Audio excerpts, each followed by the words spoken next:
In the small village of Cedar Falls, in the heart of Montana, an improbable friendship had changed the fate of an entire community. Emma Walsh, a 7-year-old blind girl, had managed to appease Diablo, a bull formerly considered a furious and irrecoverable monster.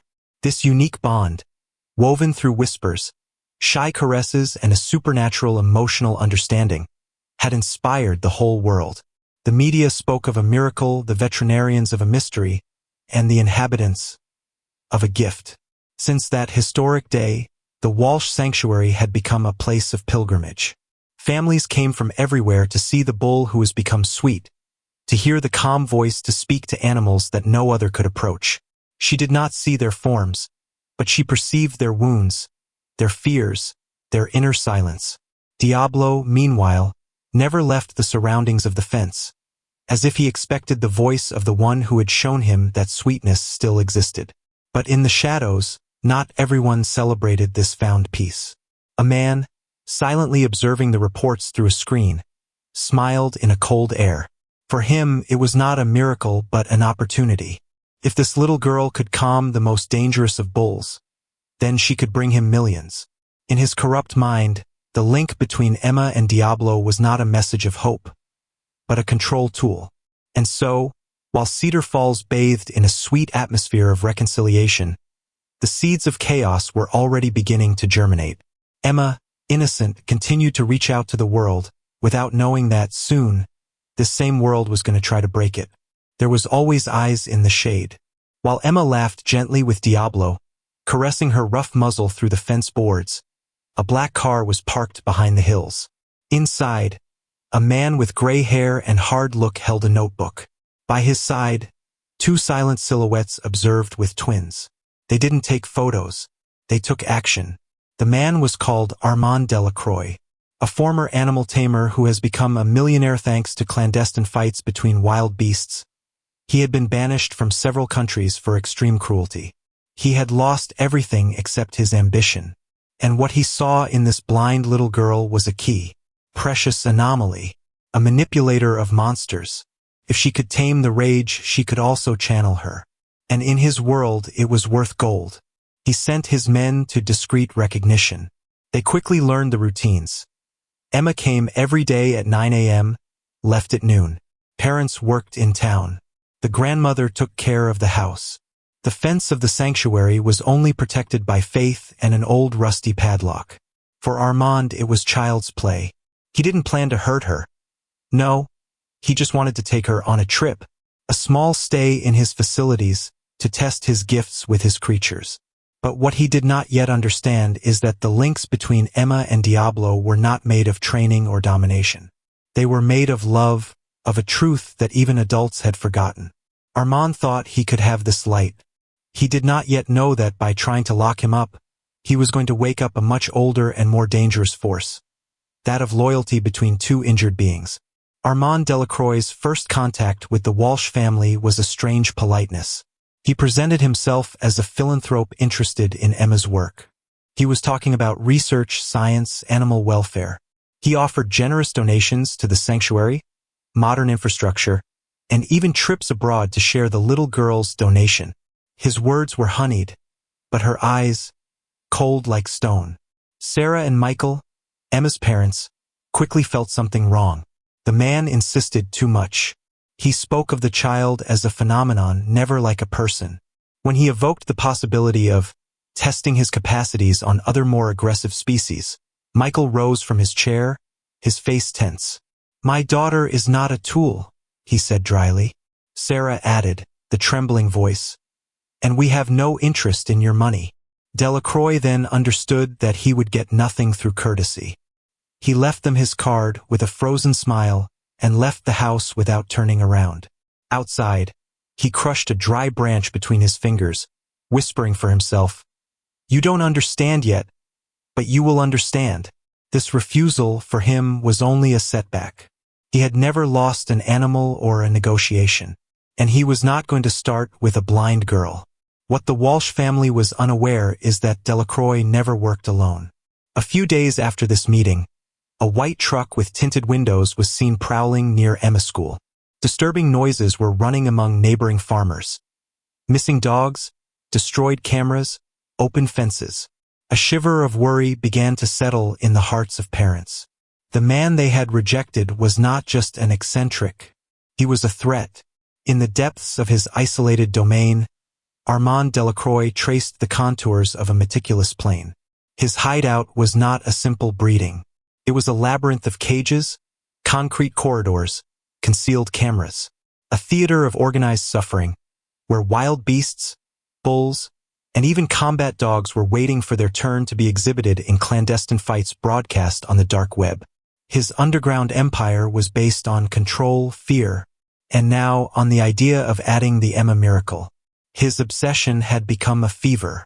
He spent hours watching the girl's videos with Diablo, analyzing her gestures, her intonation, the way she approached animals without dominating them. He noted each word, each inflection of voice. But what he could not reproduce, he wanted to own it. In his twisted mind, he was convinced that the child had been conditioned for this role, and that he could tear him out from his family to re-educate it in his own way. He summoned his two henchmen, Marco and Luis, regulars of delicate missions.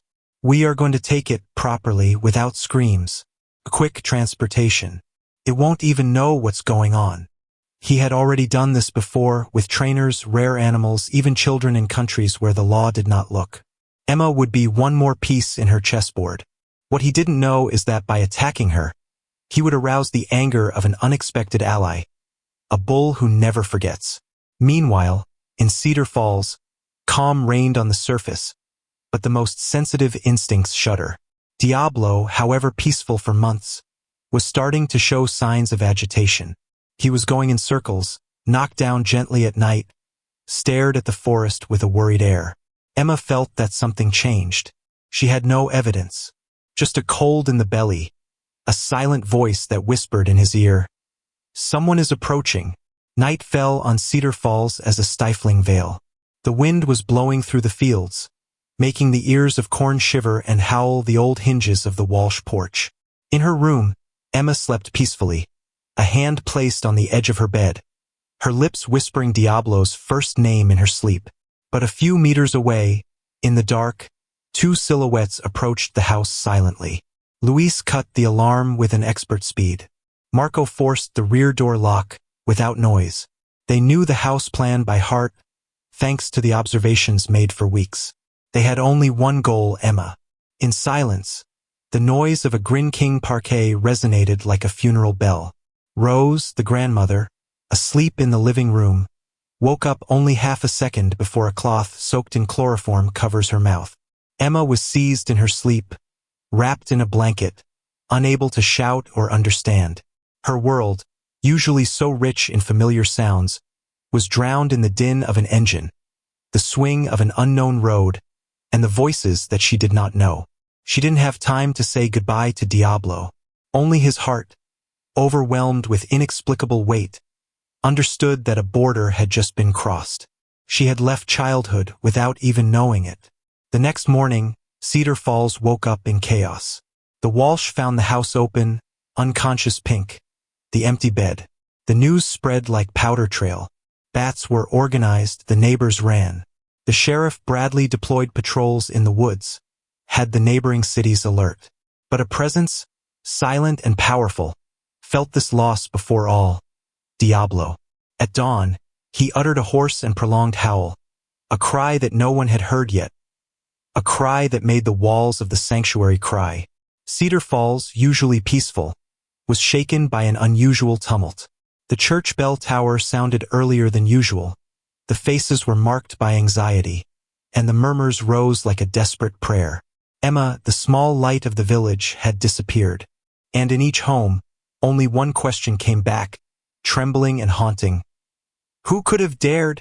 Research started immediately, but it was like looking for a star in the shadows. Sheriff Bradley, a man renowned for his coldness, had her hands that were shaking. He coordinated the operations, questioned the neighbors, checked the security cameras, but no track was emerging. The Walsh house was intact, no sign of struggle, just this empty bed and this floor cover. The still weak Pink grandmother cried, whispering. She said she felt something. I should have listened to her. The guilt was gnawing, like a discreet but voracious fire. Meanwhile, Diablo, in his enclosure, refused to eat. He was going in circles, growled, struck the ground with his hooves like a chained warrior. His behavior became so strange that even the veterinarians called in emergency did not dare to approach. It was not rage. It was distress. A distress so powerful that it seemed to shake the earth itself. All the inhabitants felt it. The link between the little girl and the bull was real, and he had been broken. An emergency meeting was summoned to school, town hall, church. Volunteers, tracker dogs, drones, nothing was spared. But the more the hours passed, the more hope was made. Emma's name was on everyone's lips, in all hearts, in all tears. A blind, fragile child, full of love, removed without apparent reason. Who could do such a thing? Fear was no longer an emotion. She had become the air for everyone to breathe. The gray dawn which followed the disappearance of Emma was marked by an event that no one would never forget. While silence weighed on the sanctuary, a woven wave of agony tore the air. It was Diablo, the bull, which has remained docile for months, raised his head towards the sky and pushed a roar so deep, so loaded with despair, that the birds flew away in panic and the dogs of the neighborhood began to scream in unison. This cry was not that of an animal. It was that of an injured soul. The employees of the sanctuary ran, frozen by the scene. Diablo struck the barriers with his hooves, shook the wooden beams with contained violence, his eyes injected with black tears. He called Emma, and all understood, in a solemn silence, that the bull knew. He knew she was no longer there. Her roaring was not just looking for her. He announced to the world that a link had been broken, a link that should never be. The Sheriff Bradley, informed by radio, immediately went to the sanctuary. Seeing the animal in this state, something broke in it. He remembered the first days of fear, the hatred he had had towards this beast, and the way Emma had transformed it. "He is mourning in our place," he whispered. The veterinarian tried to approach Diablo to appease him, but a deaf growl pushed him. The bull did not want a sedative. He wanted his daughter. That day, the inhabitants dropped flowers at the fence of the sanctuary. Some prayed, others were crying in silence. Even those who never believed in the link between the child and the animal felt in the bottom of their hearts that something sacred had been torn off. And while Diablo was roaring in pain, the hills of Cedar Falls resounded like a living tomb, guardian of a silent promise.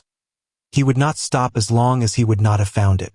2 days after the disappearance of Emma, the beaters extended beyond the usual trails. It was in a large abandoned cornfield, at the edge of Cedar Falls, that a group of volunteers discovered the first footprints. They were confused, intertwined, precipitated. Paw of adults wider, dragged, and in the middle the small steps of a child. "It was brought, then rested on the ground," said an experienced Trey. The silence that followed was freezing. About 10 meters, one of the Aboya research dogs, then scolded. In a heap of crushed leaves, there was a piece of sky-blue fabric, recognizable among 1,000. It was a piece of Emma's favorite dress. Sarah collapsed in sobs, grabbing the fabric against her heart. Michael, with tight fists, closed her eyes, whispering, "She went here. She was alive." The emotion spread in the ranks. There was finally a trace, a track. But in the middle of corn, another sound frozen the blood of volunteers. A cry. He was distant, distorted by the wind, but he looked like a child's voice. Was it an illusion? An echo? Or Emma? The men began to run towards the noise, crossing the high stems as sailors in an oppressive sea. But after several minutes of frantic racing, they found only a strange, almost supernatural silence. The field had spoken, "Then you were."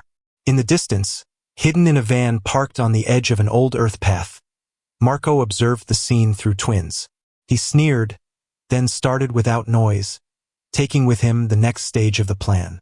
Emma, tied and yawned in the back, attempted a latest cry, which was lost in the overhang of the engine. She had hoped, she had called, but no one had heard it, and at this moment, In her broken little heart, a spark of fear began to transform into will. The road to the lair of Armand Delacroix was long, winding, and wrapped in thick silence. At the back of the vehicle, Emma was shaken with each turn. Her head sometimes bumps the metal walls. The balin on his mouth prevented him from speaking, but his ears remained alert. Each sound, each change of odor, each vibration provided it with clues. She understood that they were riding. The air became colder, humidity turned into gel. They entered the heights, towards the unknown. When the van finally stopped, a gate grind, followed by heavy steps and muffled voice. We carried it, we locked it. The ground under its feet was in raw concrete, and the air felt fear, metal, and injured animals. Behind the walls, she heard grunts, groans, sometimes heartbreaking cries. It was not a farm. It was not a refuge. It was a prison for tortured animals. And she was now one. Delacroix was waiting for him in a cold room, his hands crossed behind his back, a frozen smile. "Welcome, little wonder," he said in a soft, almost affectionate voice. "Here you will learn to do what you do best. Sal the animals. Calm them. Make them obey." Emma did not answer, but behind her frozen face, her thoughts were bubbling. She knew she was not here to help animals. She was here to serve a monster, and she should find a way to defeat him. We locked him in a dark room without windows, where a simple mattress and a bowl of water served as a furniture. However, even in darkness, Emma did not panic. She put her hand on the floor, listened to the vibrations of the walls, the sounds of animal suffering. Then she closed her eyes, inspired deeply, and whispered, "I am here. I will not abandon you." His gift was not extinguished. He was about to wake up to a level she had never known. The next day, Emma was led out of her cell by Marco, who pulled her by the arm with a calculated roughness. She saw nothing, but the air had changed. It was denser, loaded with smells of sweat, blood, defiled straw. By approaching, she heard the din of cages that was shaken, of chains that were shooting, of animals that were crying. It was a tragic symphony.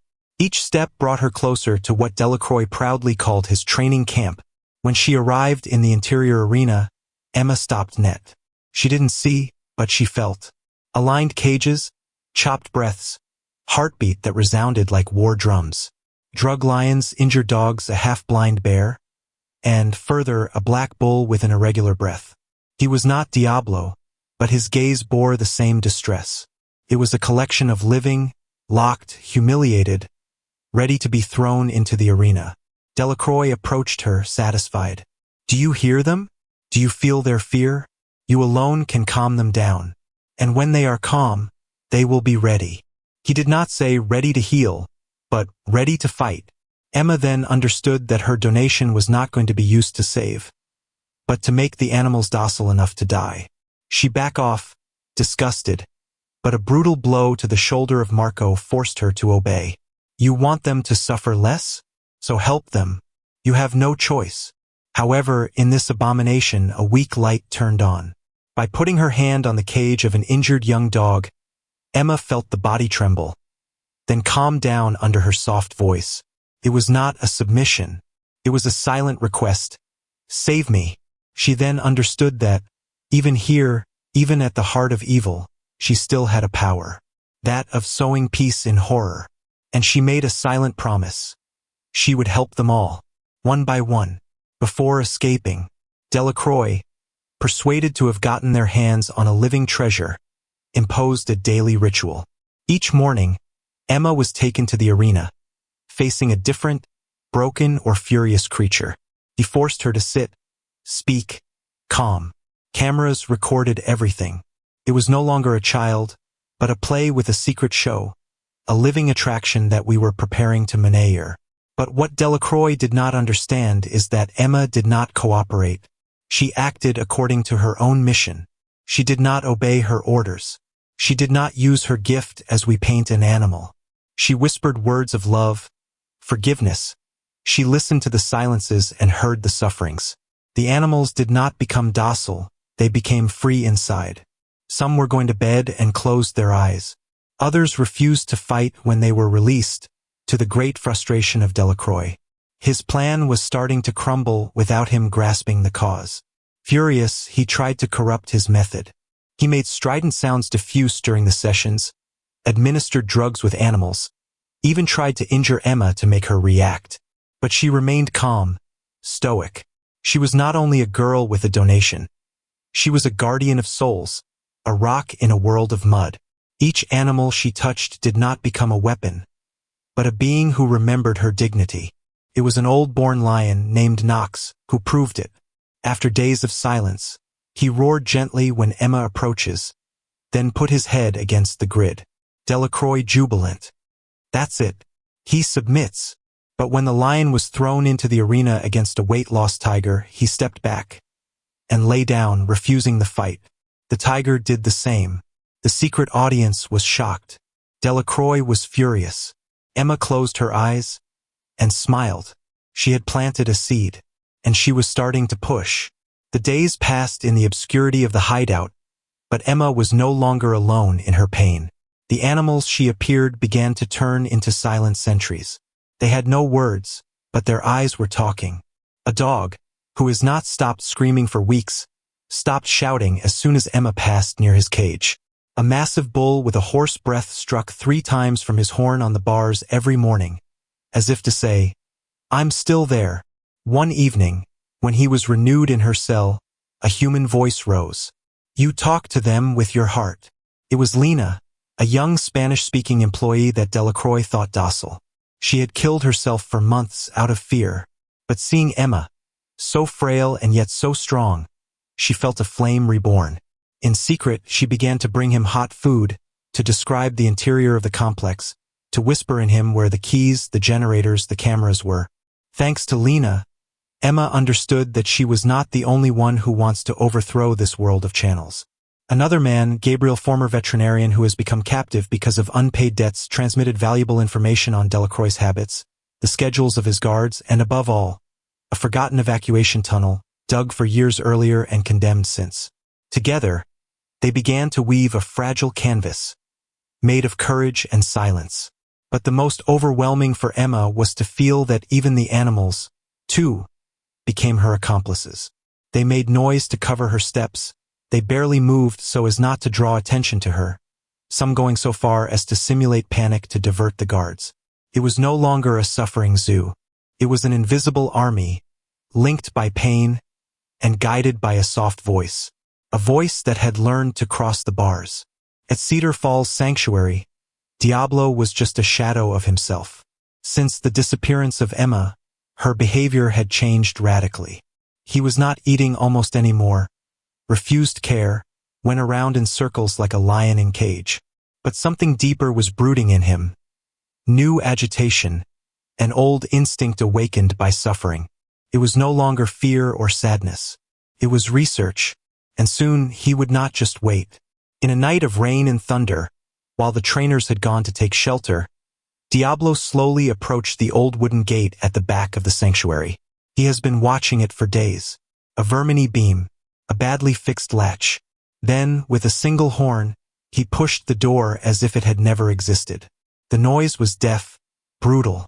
An alarm started, the lights light up, but Diablo was already far away, his hooves hitting the soil soggy with rage.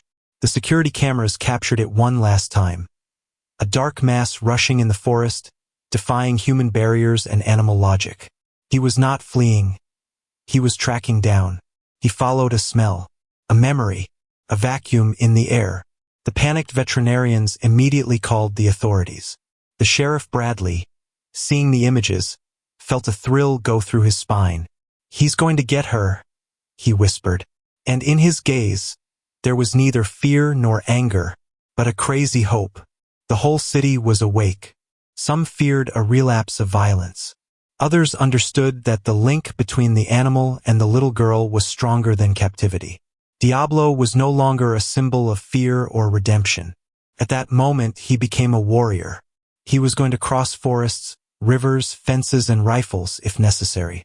And nothing, neither man nor beast, would prevent him from finding the one who one day had saved him from Black. 3 days after Diablo's escape, the media took off in history with ferocity. The local channels spoke of a bull who became vigilante. The national channels mentioned a broken miracle. But in the midst of flashes and reports, a press release froze the blood of Cedar Falls. An unidentified child's body had been found in a river 100 kilometers away. The description partially corresponded. The authorities did not confirm anything, but doubt became inspired. Sarah Walsh collapsed when he heard the news. His cry crossed the walls of the house like a lightning. Michael, livid, had only the strength to call sheriff. The latter went to the morgue himself, his heart heavy, dreading to have to recognize the unthinkable.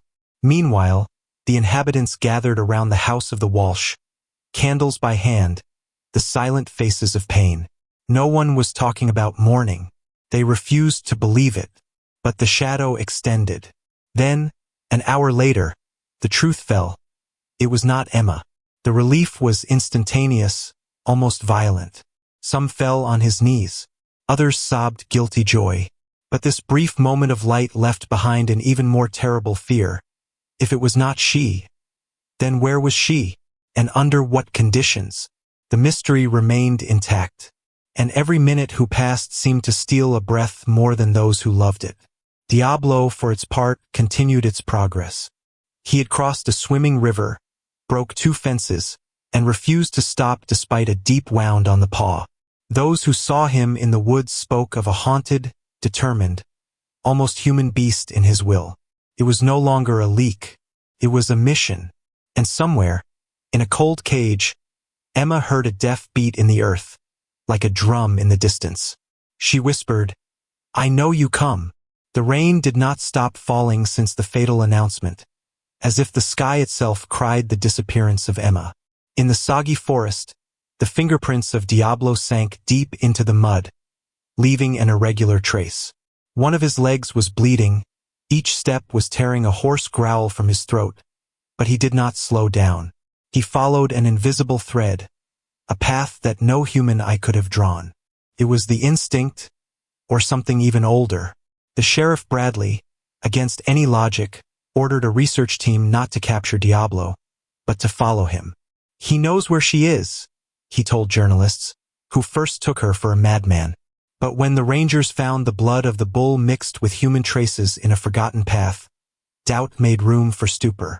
Diablo opened a track, and this track, muddy and stained with red, led straight to the prohibited heights where Delacroix had built his empire. At the same time, Emma, weakened by fatigue and deprivation, continued to console the animals in silence.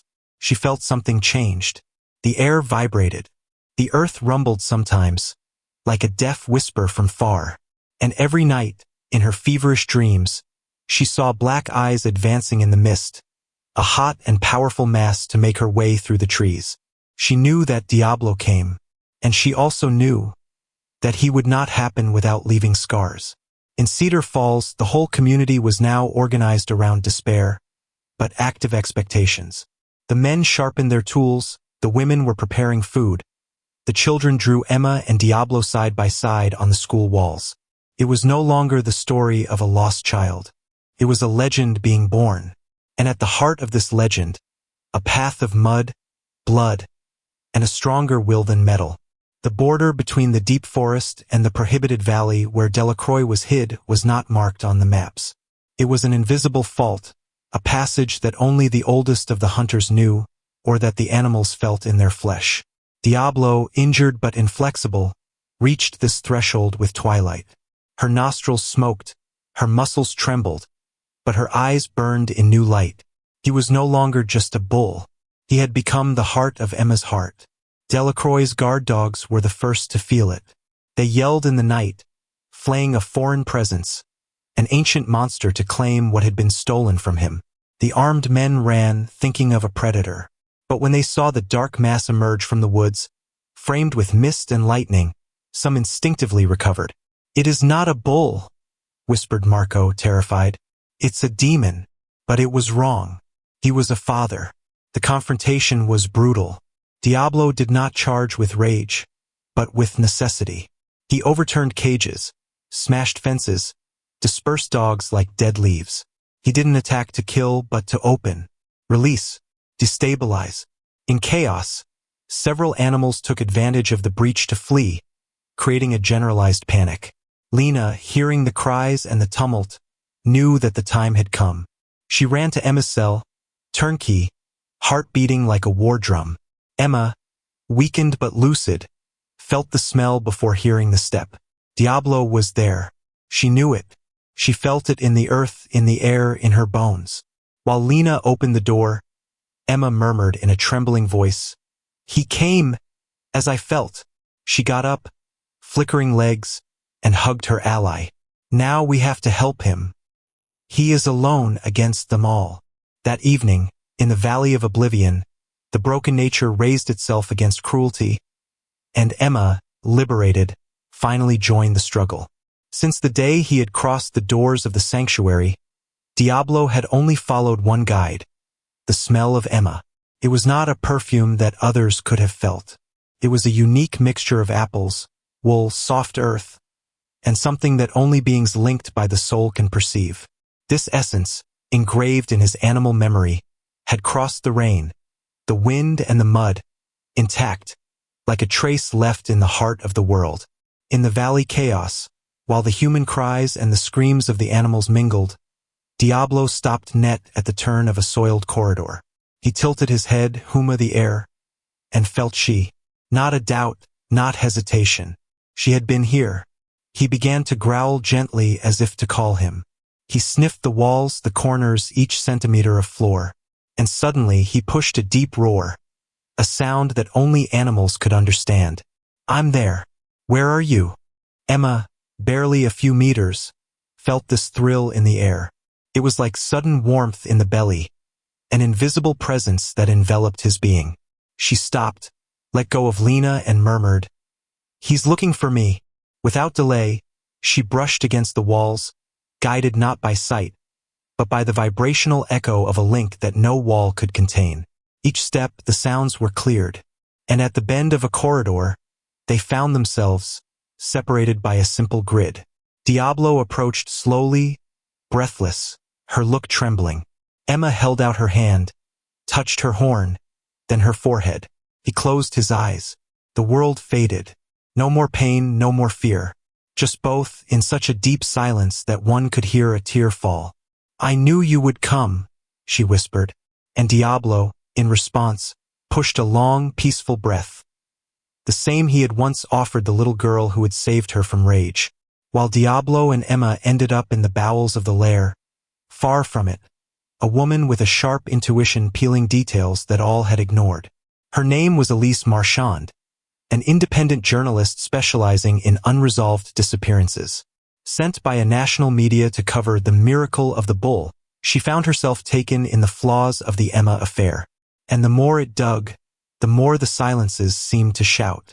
By cross-checking satellite images, incoherent testimonies, and ancient construction permits, Elise discovered the existence of abandoned property in the mountains, never listed on the official levels. A farm sold to a pseudonym man, connected to animal abroad files abroad. This name, Armand Delacroix.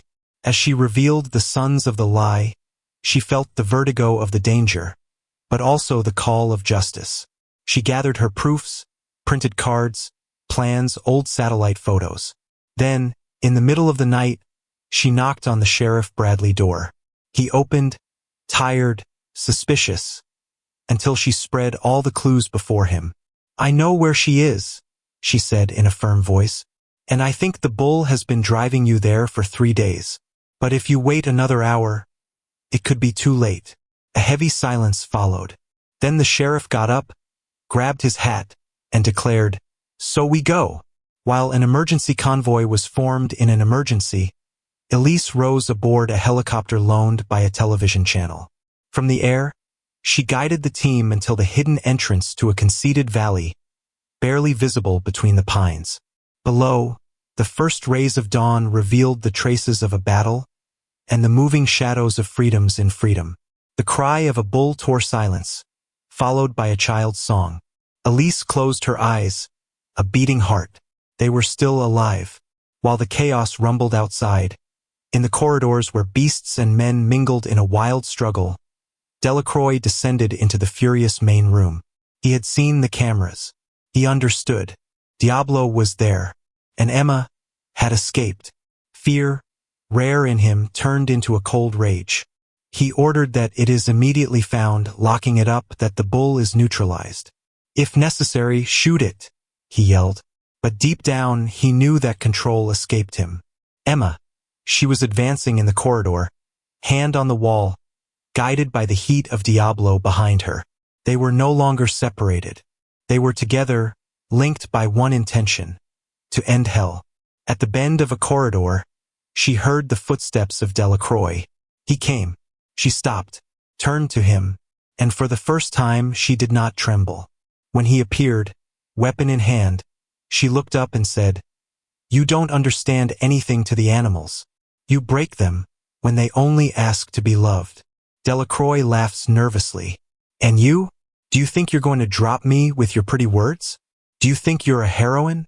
Emma calmly replied, "I am only a listening girl, but they listen to me too." At this precise moment, a terrible rumble sounded behind it. Diablo. He advanced, slowly, imposing. Delacroix stepped back. For the first time, the predator became prey. The look of the animal was not wild. He was clear, determined. Emma interposed between them, put her hand on the head of Diablo, and said gently, "Do not kill him. He does not deserve it.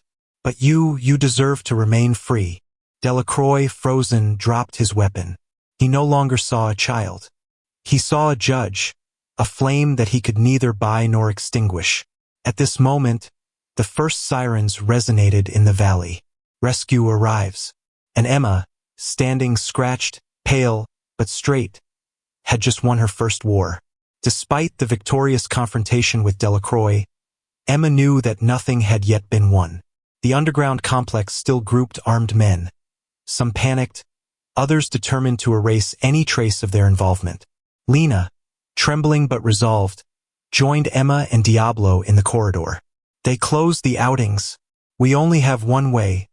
The old tunnel at the bottom of the pump room. A half-collapsed passage drowned by humidity and fear.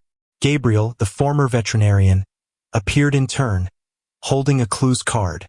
"I can take you there, but I don't know if it is still passable." Emma did not answer. She put a hand on Diablo. He nodded, as if he understood that this uncertain road was now their only chance. Together, they advanced in the dark corridors, guided by makeshift lamps and breathless breaths. The walls were abandoning abandonment. The floor became slippery, silence, suffocating. Suddenly, noise of boots resonated behind them. Chris, shots, the heart beating to break up. Lena ran in front, opened a rusty hatch. Behind, a spiral staircase, old, covered with foam. Diablo hesitated. He was too big, too heavy. But Emma turned around, put her two hands on her forehead. "You can do it. I think in you." It was a prayer, an order of love. The bull inspired deeply, engaged in the narrow passage, his body scraping the walls, blowing hard with each step. They descended in the dark, the weapons slamming behind their backs. Every second was a victory. Each meter traveled an offering. And finally, at the end of the tunnel, a weak light. The outside. Dawn. Pure air. Lena opened the rusty grid. Emma Trebuchet got up. Diablo was leaving. And in this breath of oxygen, trees and sky, the miracle happened. They were outside, together, alive. And the world was finally going to hear their truth. No sooner had they crossed the rusty grid than the first shots slammed behind them. A guard, more daring than the others, had followed their flight in the tunnel. Lena shouted, "Emma Trebuchet." Gabriel drew Emma towards the thickets. And Diablo stood, huge, black, shuddering. He turned around, stared at the shadow of the shooter, and in a titanic impulse interposed between the ball and the child. The blow left, a dry noise, then a rumble, terrible, visceral. Diablo Chancellor. Its left flank was bleeding abundantly. But he didn't fall. He advanced. A step, then another, and in a roar of thunder he charged. The guard did not have time to flee. The shock was brutal but controlled. Diablo had not struck to kill, only to neutralize. The man crashed against a trunk and remained inert. Silence returned, as sudden as violence was born. Emma, breathless, rushed to her friend. She felt hot blood run under her fingers. "You stay with me. You have found me. Now we come back," she whispered, tears flowing on her cheeks. Diablo raised her head, breathed gently against his cheek, and stirred an ear. He was not ready to stop. Not yet. He still had one last mission, to bring them all safe. And for that we had to hold on, despite the pain, despite the world. In the distance, the sirens were getting closer.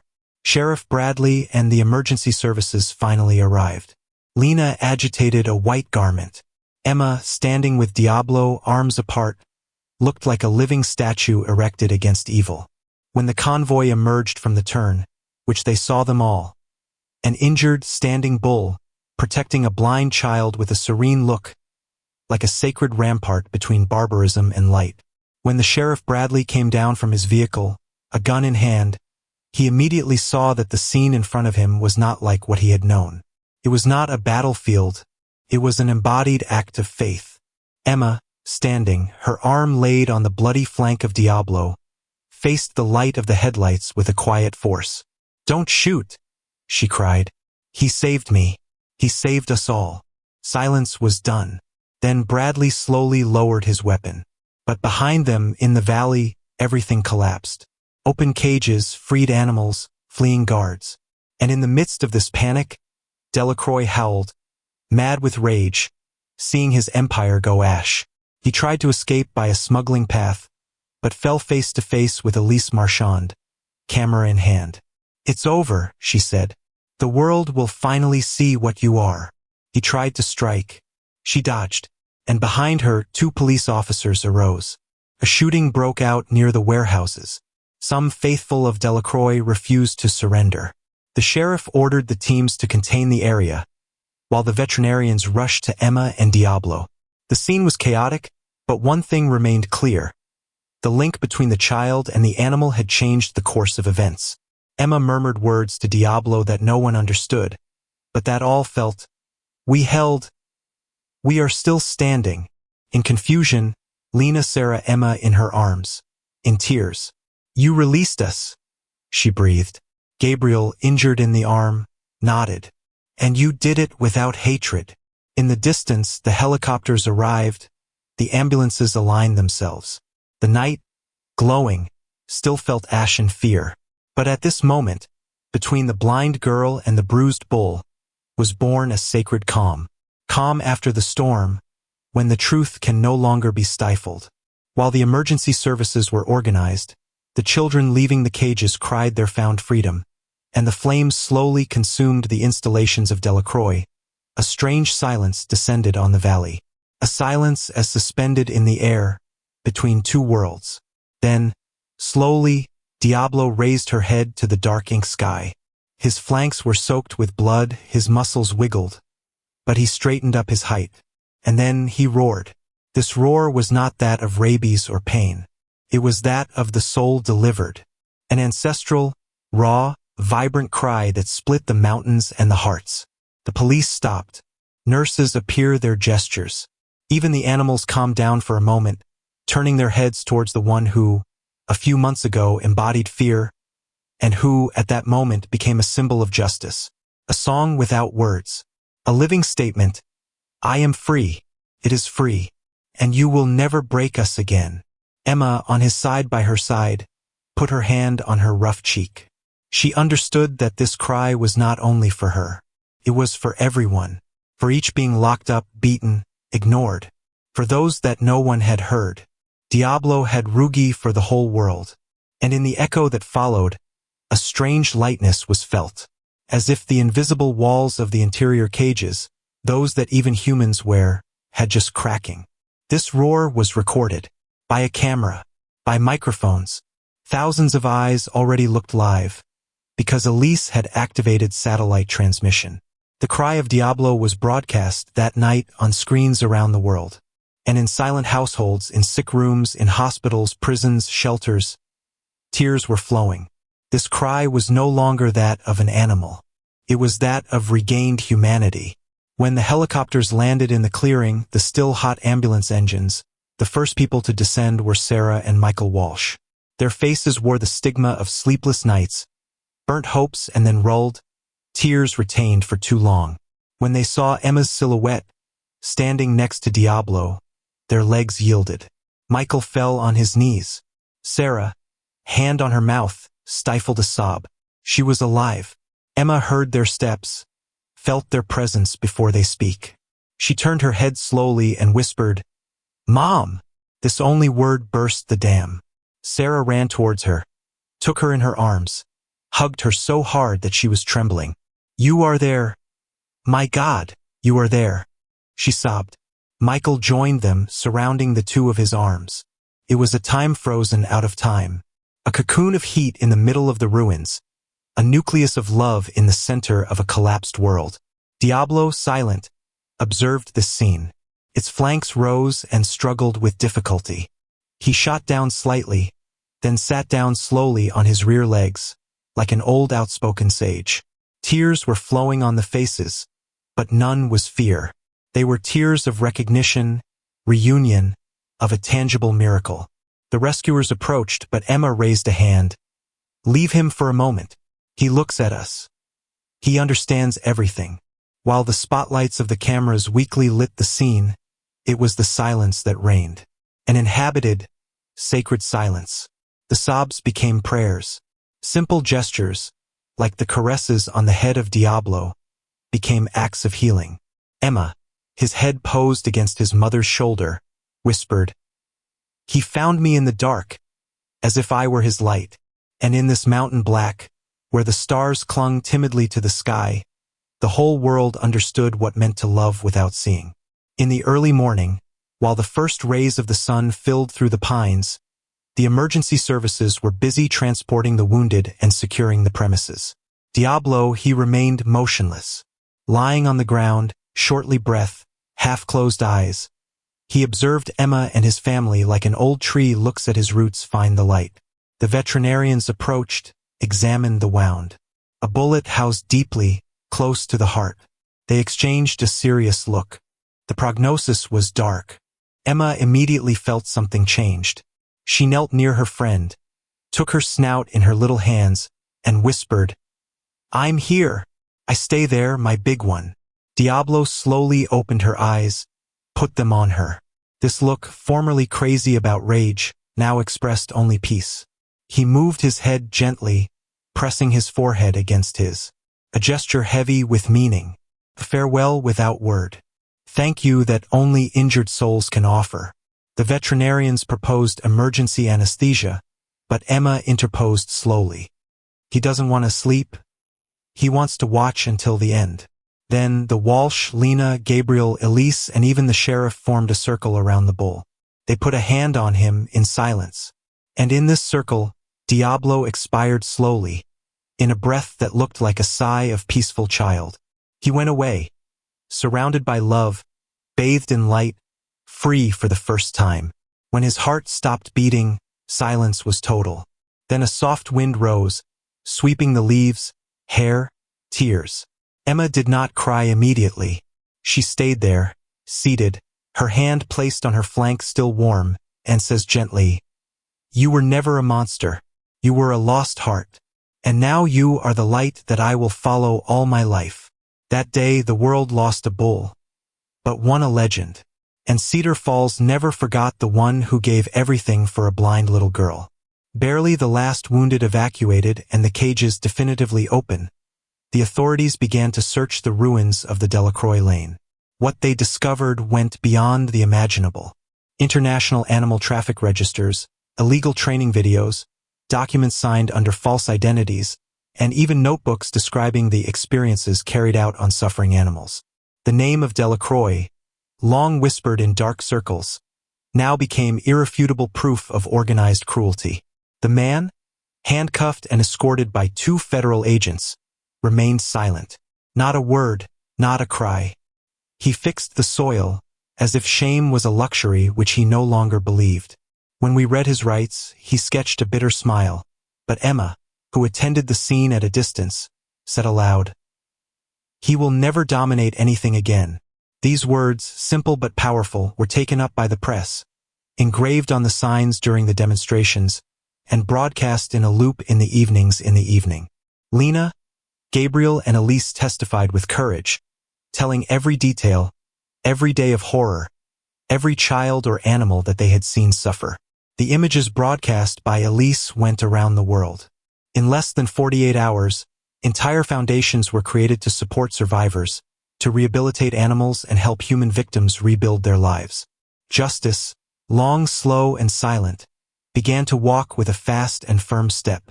But it was in court a few months later that a moment marked history. During the verdict, when the judge pronounced the perpetuity condemnation of Armand Delacroix, Emma was invited to speak.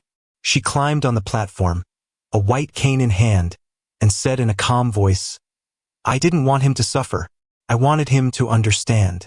But he chose to stay blind, when I see without my eyes."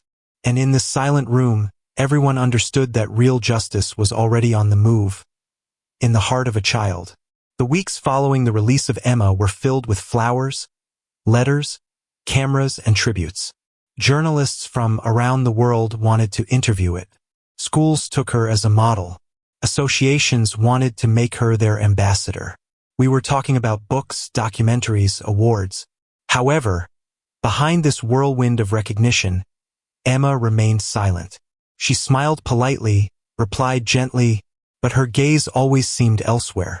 At night, she woke up with a start. She still heard the channels, the moans of the animals, the metallic snap of a door that closes. She never talked about Delacroix, nor cries, nor the ball.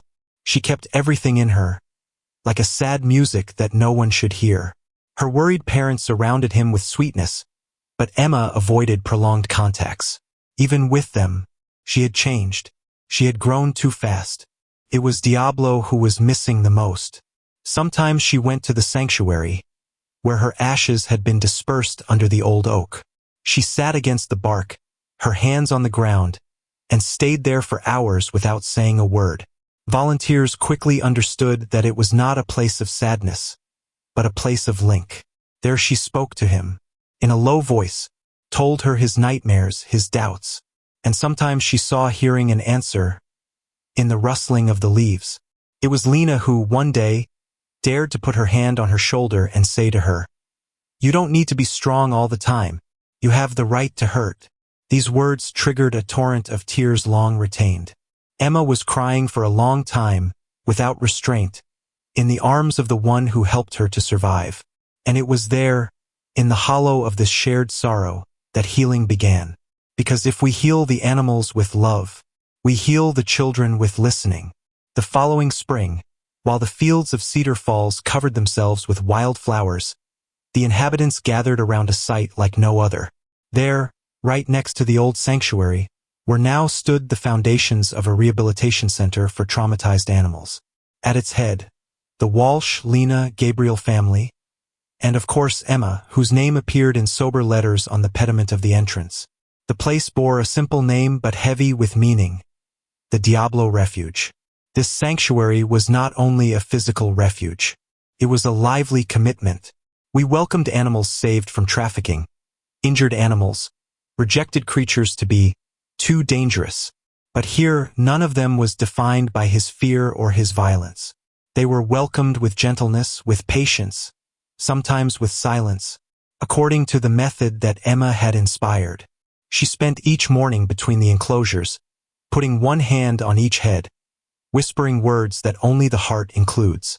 Children from all over the country came to visit, not to see the girl who had tamed a monster, but to learn the real listening, the one who requires neither a look nor a judgment. Emma taught them walking slowly, breathing with animals, speaking without dominating. She often said to them, "It was not I who saved Diablo. It was he who taught me what to love without condition." And in the eyes of those who listened to him, a new light was born. This new sanctuary became a symbol.